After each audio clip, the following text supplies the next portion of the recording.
Good day po sa lahat.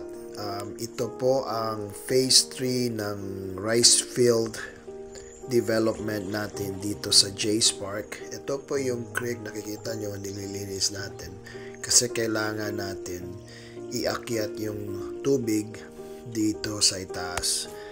So, meron na po tayong ginawang water channel po dito. Yan yung nakikita nyo sa harap. Yan po ay isang water channel.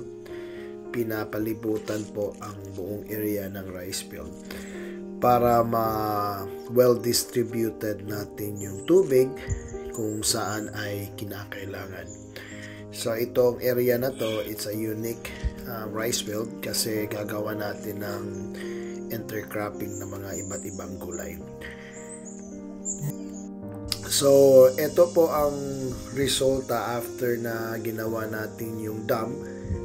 Ito po about 3 hours na i-hold natin yung tubig. So ayan, ito yung dam na ginawa natin. So this is crucial po para maakyat natin yung tubig sa itaas. So yung nakikita nyo yung puti na yan, yan po ang inlet natin. Nilagay natin dyan para dyan po papasok yung tubig sa loob ng channel natin. So kinakailangan po yan para maproteksyonan natin yung rice field natin just in case na tataas yung tubig. Siguro ito bukas malinaw ang tubig na to at aakyat na yung tubig na yan sa itaas. So very exciting para sa amin po lahat.